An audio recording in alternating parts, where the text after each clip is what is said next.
The Grow My Cleaning Company podcast helps owners of cleaning companies just like you to grow your company and yourself so you can make more money and finally get the time and money freedom that probably got you into this business. Discover how to automate and create systems that allow you to grow like crazy without losing control. If you dig the show and want to show some love, subscribe, rate, and review on iTunes. It really helps. Enjoy the show. Hey, Facebook group. Hey, podcast listeners. Good to have you. For those of you, you guys already know we're doing questions. We got it. You guys have questions. We got answers. If you want to ask a question, email support@growmycleaningcompany.com. Join our Facebook group. Ask Lindsay. She'll take care of you. Let's get right in. Who do you got? What's going on? How can we help? All right. Last week went so well that I thought I would ask the question better, like you phrased it last week, on what exactly is holding you back from growing your cleaning business. So we have some questions from last week. We have some new questions. I'm going to start with Ebony from the Facebook group. She said, hold on. I just had a live idea that I'm going to. So I'm constantly preaching like the better the questions, the better the answer in life, not just for this little, 20 minutes we get to spend together. So I'm going to throw it out there, Lindsay. If you like it, you implement it. If you don't, smile and nod and then just do nothing. I won't know the difference. Maybe we could do what's the best question you think cleaners should ask to grow? And then we'll even give a prize for whoever enters the best question. Like, oh, that's a good one. And then obviously I'll answer those questions that people think would be the best question. So then as opposed to feeling like a jerk for rating the question, like that's a dumb question, here's a better question, I can be like, you're asking me to rate the question. So that'll be great. Then I can talk about why it's a good question or bad question and I'll answer it regardless. But I think that might be fun because again, getting you guys or getting all of us as business owners to ask better questions is, man, asking better questions leads to making better decisions. And that's pretty much it when it comes to owning a cleaning company is asking the right questions, making the right decisions. It's not much. Okay, we're done. We'll see you next week. All right, fine. We'll talk about Ebony. What's going on? First of all, I like that. That's a great idea. I just took a note, so I'm going to work on that. Hopefully for next Shall week. Happen. If you're listening to this live, start coming up with the best question. We'll have to think of a good prize for the best question. Love it. All right. So Ebony said the number one thing holding her back from growing her cleaning business is not having a website. So Mike, I feel a rant coming on. Just going to let you go into that and give your insight. I love this question because it is so far from the truth. So far from the truth. So I just turned 50 this year. So if y'all want someone young and smart, you might have to listen more to Lindsay or find another podcast altogether that's not tainted by age. But I remember when there was no websites. It was, all right, I already told you how old I am, so nothing I say is going to age me more. There was like the Yellow Pages was a big deal. Like, oh, we got a Yellow Page ad. And it was like $2-3 grand a month for a little ad. Like you could spend 20 grand for it was a ton of money for a couple million little, scraps of paper. Anyway, so I remember when the internet came and I remember when websites came and I remember when it was a big deal to be like, oh, we've got a website. Like it was a big deal. And then it was kind of like, well, of course you have a website. It's just like a given, right? Like when I was younger, you had an office. Like you weren't a real business if you had an office. Now it's like, I would argue that websites really aren't a big deal anymore.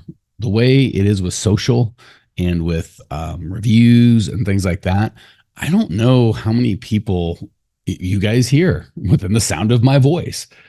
Guessing less than 1% of you are listening on our website, right? 99% are listening or watching through some third party, Spotify, Facebook, iTunes, whatever the case may be.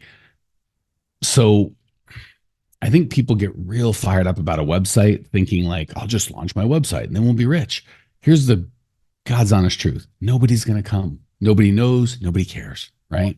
If they do, they're going to check it amongst other things. Do they have an Instagram following? Do they have, and again, when I say following, like it doesn't even have to be like 10,000, 100,000 members, just like 600 members. And I posted recently, like just some sort of, does this business have a pulse? So they might go to the website. It's just kind of one of many checks of a 5 minute, and when I say 5 minute, 2 minute, 1 minute, 30 second, you know what I'm saying? Like it's a piece of the puzzle, but nobody cares. And I've seen a bunch of websites, they suck. So here's the problems with the websites. One, nobody knows. When you do put it up, nobody's going to know. Nobody's going to care. People completely misunderstand websites. Traffic is all that matters, right? And then when they do have a website, it's terrible. It's all about them and what they do, and nobody gives a crap about that.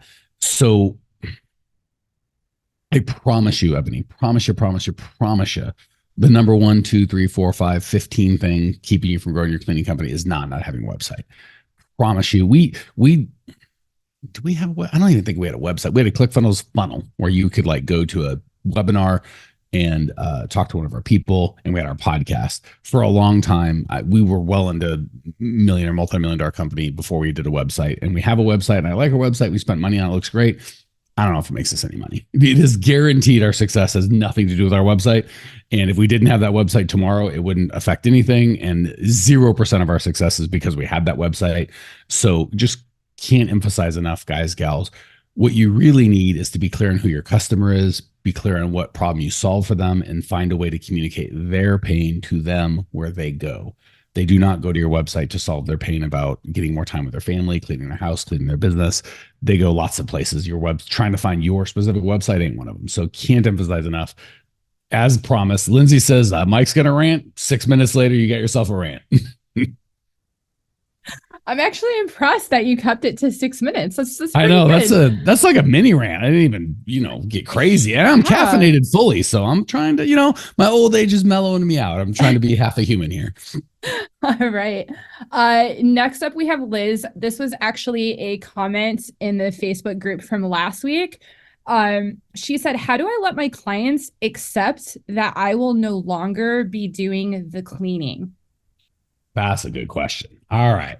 We're giving prizes for good questions, Liz. We've only had 2, but you're in the running. You're number 1 so far. It's a great, great question. And by the way, I loved your question, Ebony, because, if it sounded like I was picking you, I certainly wasn't meaning to. So many people have that question. That's why I liked it so well. Is I wish I could be like, dumb Ebony, how dare you? Everyone, no, everyone makes that same mistake. So thank you for letting me have a platform to talk about that. Okay, back to our new friend, Liz.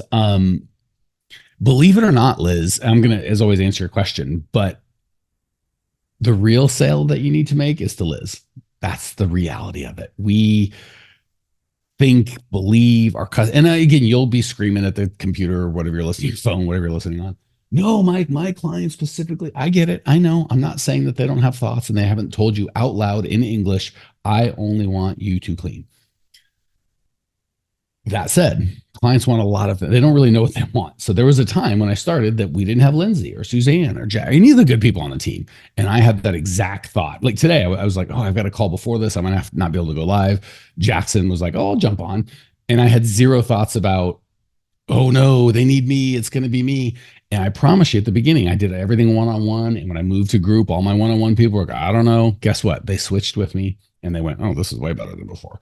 So, and if 1 or 2 didn't, which I don't think they did, but it was years and years ago, fine, it's okay, right? So those one-on-one clients believed they needed me.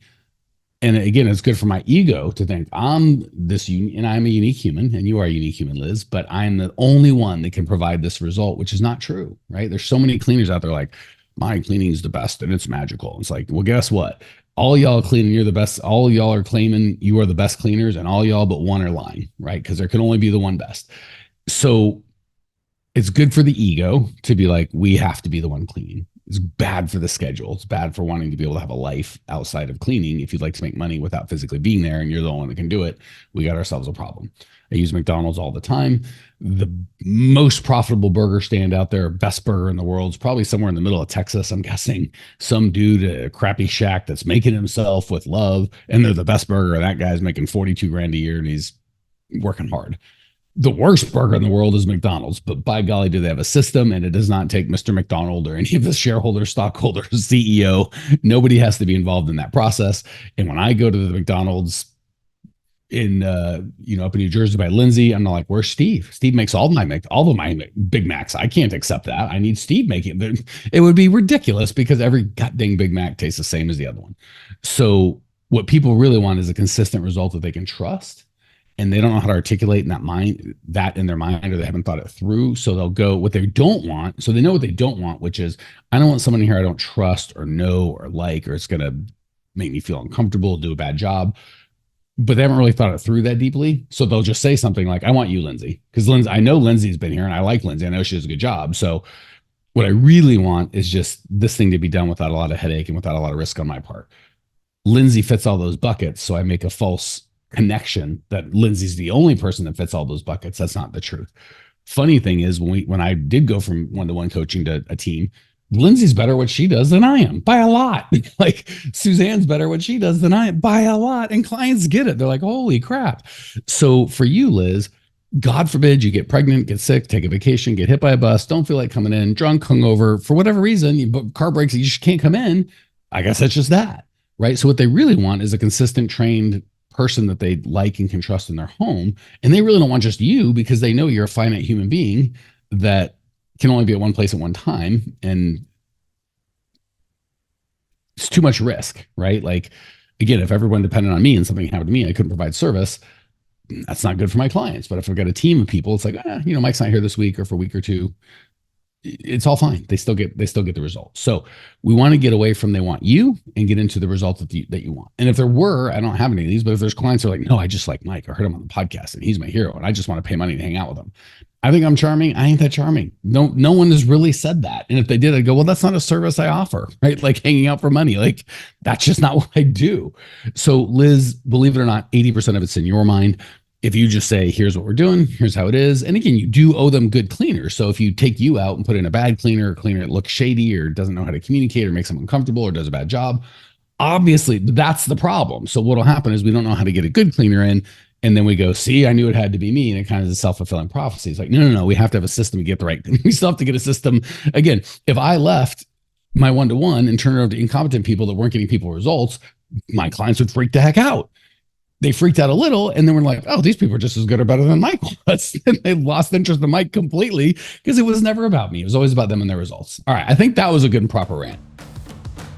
Hey, amazing people, you may have noticed we don't sell a dadgum thing on this podcast. We don't allow ads. The only ask I can ever have of you guys is if you dig the show, for you to spread the word and share so we can change as many lives as possible. Literally, it'll take you 5 seconds to give us a great review, and I can't tell you how much I appreciate you as a listener and value the gift of your kind words. Now, back to the show. It was a good rant, and if I was Liz, I would have a follow-up question. Ooh. So my follow-up question would be like, Mike, that is all well and good. Totally makes sense in my head. I feel a big butt coming on. But how do I approach my client? Like it almost feels to me like I have to make another sale to my client. Like I have to sell someone else now. Like how would you frame that when you talk to your client one-on-one? First of all, I just realized that's my favorite thing, Lindsay. When you come up, you're the advocate for the listener going, well, hold on, I got a big butt. Let's go. So great job on that. Please keep up the advocacy for the clients that are screaming at their phone. Like, we answered this part of it, you dummy. So thanks for doing that for Liz and Cleaning Nation. Okay. So we get real hung up on the framework and what to say and how to say it. And I'm going to answer, but if you have a big butt, I can have a big butt too, sister. Sadly, I do have an actual literal big butt as well as my philosophical big butt. One of them I'm trying to get rid of. So 80% of it truly is the energy you bring to it. So if I give you the perfect script in words and you go in with this energy of, I'm sorry and I'm screwing you and I'm trying to take something from you and please don't catch me in my act of screwing you out of me cleaning, there's no framework or no script or no methodology is going to work. The energy is, hey, Lindsay, love that you are such a great client. And I got to be honest, I hate coming here. I love seeing you. I love getting to hang out with you. I love providing that smile on your face when I leave. All that's great. But no offense, I can only clean one goddamn house at one goddamn time. And I didn't sign up for that. I signed up for a business. So we're turning into a real big business, or not a big business, but a real business. We're going to have actual employees. They're going to be phenomenal. Obviously for the first couple weeks, months, I'm going to like mother hen this thing. So I'll be in like here and call me. Let me know if anything goes right. Let me know if it goes right. But you see how my energy is just like, this is what time it is. So I'll make it even harder. Lindsay, who wouldn't say this, so I'm going to speak for her. Yeah, screw that, Mike. If you were not, and by the way, they're not going to be this harsh. So I'm being way harsher than a real client would be to answer that. So you can handle everything less harsh than this crazy woman I'm pretending Lindsay is. And she is crazy, by the way, but not mean crazy, just crazy. Yeah, like fun, cool, crazy, not not psycho, mean crazy. 100% crazy. Yes, but in a pretty cool way. So say they go, got it. I don't care about you or your business. I want you, and if it's not you, you're fired. A, that's kind of a jerk person. I probably don't work with them anyway. So like, best of luck. B, okie dokie, Lindsay. So sorry. My job here isn't to clean your toilets. It's to get you to physically be here. As much as I love seeing you, it's to make sure you come home to a clean house and feel good when you come home. And your cleaning day is your favorite day because you're going to come home and everything's done. The house is going to feel great. If that's the result that you want, we are still a fit. If you just want me to personally do it so you can watch me or talk to me, or it's got to be me for some weird reason, that's just not a service we offer anymore. And if this is where we part friends, best of luck. So just, you can be very clear on, this is what we do. And this is, I know we did, but we don't anymore. And you can, even if you like them, if they're being a jerk, I'm just gonna let them go. But if they're nice about it, like, I love it and I want you the best for you, Lindsay, and I want you to go have a big business and live your dreams, but I'm really scared it's not going to be good. Go, let's do it this way. Let's just do a test run. We'll do it for the next month. I'm still not going to come out and clean, but we'll do it for a month. And if you're not happy or it's not working, let's find you a better fit. The good thing is they don't get it. They can't, there's no slave labor in this country. Like, they can't be like, oh no, you're coming. Like, well, you can fire me, but then you still don't get me. That doesn't get what you want. It just gets a different person who's still a stranger. So again, same thing with our clients. I think they would have preferred the one-on-one before they went to group. And once they went to group, they're like, oh, this is much better.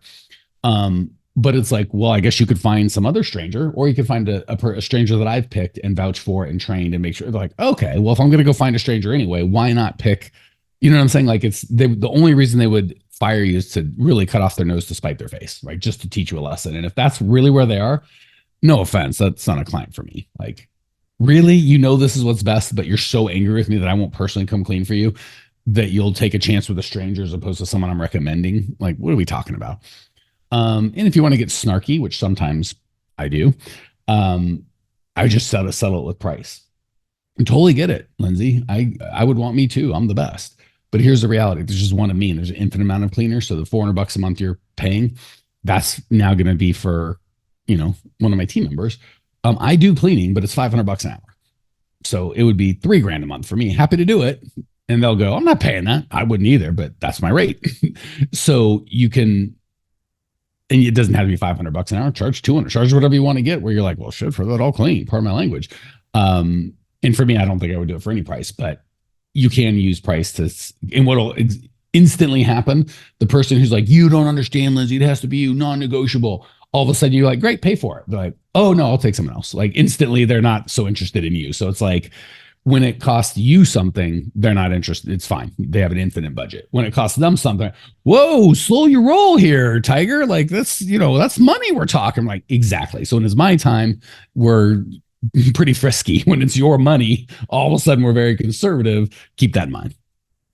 That was so good. Thank you for the walkthrough. You just sold me. I mean, all right, Lindsay's in. She's my new client. Unfortunately, I don't have a yeah. What do you charge? At the moment in New Jersey. Yeah. All right, we got time for one more, I believe, and this is from Angel's Cleaning Service Facebook comment from last week. And Angel is working with property management companies, and he wants to know, or she, how do we get them to pay sooner than the usual net 30? Great question. These are really good, by the way. And again, so if the frame is what's holding me back from growing my cleaning company, certainly not your website. That's for goddamn sure. It definitely is you cleaning. If you were doing the cleaning, that's the number one thing holding you back. So if you're not cleaning, there's a different thing for you. But if you are doing some, or God forbid, most or all of the cleaning, the number one thing holding you back is getting out of cleaning. And that might have some sub things like, are you charging enough? Like, I'm not saying it's just that simple, but that is the number one thing. Getting someone to pay sooner or in front is a great idea. We coach it. We love it. It's a big deal. I wouldn't say it's what's holding you back from growing. I'd say it's exposing you to a lot of risk, right? When you're starting to have receivables and you have to pay in advance for the work, you're going to pay your payroll no matter if this dirtbag pays. So I just want to be clear. I wouldn't say it's holding you back from growing right now, probably, unless cash flow is your main constraint, which a lot of times that's a combination of profitability and when you're getting paid. So it's a big deal. Please don't hear me, Angel, saying it's not a big deal. Do hear me saying it's not the number one thing holding you back from growing. So just there's my comment on the question. Now we'll hit the answer. So it's a little tricky because you didn't tell me the service that you're providing. So if it's property management, are you doing move in, move out? Are you doing, like, I'm not exactly clear what if we have a second question, Lindsay, just because it's really not property managers, a type of, do we have another a backup question? Let me check here. Okay, Cove and Coast Cleaning. Hold on, before we do that. Yeah. If you would respond to Angel in the Facebook group and just get clarity on like who is this move in, move out? Is it like common areas for the property manager? Is it new construction? Like help me understand the type of cleaning, because some is harder than others to get paid in advance. So once I understand what exactly they're doing, then I can answer the question. So I'm not refusing the question because it's great. I'm just saying I need more detail. So you get me more detail, Angel/Lindsay, we'll answer it next week. And we'll hit, who did you say? Cove and Coast Cleaning this week? Yes. Got a note on that. So what's holding Cove and Coast Cleaning back? They're striking about. That's a really unfortunate name recently because Cove and Coast sounds almost like COVID cleaning. So it's Cove and Coast, not COVID Coast or anything like that. So just, that's just for everyone out there. Who the heck would name their company COVID? That doesn't seem right. Anyway, Cove, hard stop, and Coast Cleaning. Go ahead, Lindsay. Okay. There's nothing holding them back other than making sure they strike a balance between new hires and new clients and making sure they still make a new profit. So the situation they're running into is each new hire costs a lot in equipment and training. So I guess in other words, what they're saying is it's kind of risky when they're hiring a lot because they have to invest in that. And they're also trying to get new clients. Does that make sense? It's kind of a weird question. So Cove and Coast, we deal with that all the time. And it is, that's a great question. So you're making it a little more complex than I think it is. When you say things like each new hire costs a lot in equipment, it really shouldn't. I don't know what kind of equipment, I don't know what a lot would mean, and I don't know what equipment would mean, but unless you're doing floor work or carpets or something like that, where you need actual like floor scrubbers and like truck mounts and stuff like that, a vacuum, and again, you don't need a vacuum for every hire. You need a vacuum for, like, you're not really buying equipment for each person, right? Because sometimes they're replacing someone. The only time you need new equipment is if you're adding a large job, and that brings in money. So that should be handled by the job. You're not just hiring people, buying a bunch of equipment for them, just kind of sitting around. Generally, they already have the equipment is tied to the job. The cleaning is not. The cleaner hiring is not tied to the job. So I just want to be clear. And then the training, if you're doing it properly, it really shouldn't cost a ton of money, and you should build into your bids, assuming people are going to be training all the time. So that's a different problem. I'm going to separate out equipment and training is not a hiring expense that's included in your bids for cost of goods sold. So that's one. Number two, and this is the one that we hear more even, Ebony, than how do I build a website, or the belief or the question around my website being so important is I can't hire more cleaners without getting more jobs, and I can't hire more jobs without getting more cleaners, and people will literally stay stuck there for decades, and it's so frustrating. The right answer is you do both all the time. So we get this weird belief that you can quote unquote overhire or quote unquote have too many. Well, let's just say it that way. I can have too many applicants or too many leads. That's not the truth. There's no such thing. That would be like me going, again, I always use kind of dating because it's fun and everybody gets it, trying to get married, and I've just got too many dates. There's so many women that want to go on dates with me. I only want to go on one date a night. I've only got 7 nights a week, and I've got like 20 women that want to date me tonight or this week. Come on, what are we talking about, right? Like, that's an insane. I have to lovingly, respectfully, kindly tell some women, no, like, that's fine. That's much better than the problem that you're probably dealing with is I have nobody wanting to date me. I've got 7 nights I'd like to go out and date this week. There's 0 to 1 check, right? And that one I'm not even super sure on. People come to us with that problem, like cleaners stink, there's not enough of them, they call in, they're working too much, they're complaining, they don't do a good job, and then we get a hiring funnel going and they have quote unquote too much and they complain. There's no such thing as too much. None. So the solution is to quote unquote have too many, and I'm doing the big air quotes like fake, not there's no such thing as too many. I got too much money. I don't know. Like, the FDIC only insures 250,000. I've got to open like 9 different bank accounts, or I've got to put it in like, oh, poor you. Like, let's literally go, I've got too many qualified, applicants. Like, what are we doing here? So the right answer is you want systems and processes bringing in the right amount or more than the right amount of applicants. And same thing goes with leads. Like, you think the nightclub owner, when they're like, oh, there's 500 people allowed in here, says the fire marshal, and we got 600 that want in, and there's 100 of them having to wait outside and make a line out the door. Do you think the club's like, oh no, what will people see when they see a line out they're gonna be like, that place is hopping. It is same with the client. Hey, Lindsay, I know that you want our services and we'd love to get you signed up. We just literally have so many people wanting in. We can only take 5 clients a month at this time. I've got a waiting list. And by the way, don't do that. We're going to raise prices and figure that crap out. So if you're the nightclub owner and your cover is $20 and you got 600 people that want in, and you want 500, you only got 500, raise your cover to $30. Let's get 400 people in there and not worry about it. So all that to say, the right answer is that you said it perfectly, Cove and Coast, striking a balance between new hire and new clients. Do disassociate that forever in your mind. We have a client attraction system that always brings in more than enough prospective clients, and we have an employee attraction system that always brings in more than enough applicants, and that has nothing to do with anything else. Those things always run all the time. That's the business we're in. Third rant over. Put a racket, put a pin in it, baby. All right, Mike, that's it for this week then. Cool. Really good questions. Guys, gals, if you want more help, if you are struggling, if you've got a question you're too embarrassed to ask on air, feel free to email me, mike@growmycleaningcompany.com. Join the Facebook group, 15,000 other members. Email support@growmycleaningcompany.com if you want to hang with Lindsay. Or just go to growmycleaningcompany.com. Again, no big deal. You'll probably find us on Instagram, all those other places, but we do have a website. Not going to change our business. Feel free to check it out. growmycleaningcompany.com. See you there. Well, here we are, the end of the podcast, and you made it. Great job. I've got a little bonus for you for sticking through with me. But like I mentioned before, if you got value out of this podcast and you want to show a little love, subscribe, rate, and review on iTunes, Spotify, wherever the heck you're listening to this thing. Share it with a friend. Share the love. And as a special thank you for those of you that stuck with me to the end, how about I give you my personal phone number so we can text? It's a great way for me to get to know you, your business, your goals personally. So shoot me a text now, 602-932-6431. That's 602-932-6431. I am the only one who responds to these texts, and I will personally respond to everyone I possibly can as long as this number is manned. Don't know how long we're going to keep this at the end of the podcast, so grab it now, 602-932-6431. Give me a text, say hey, can't wait to meet you.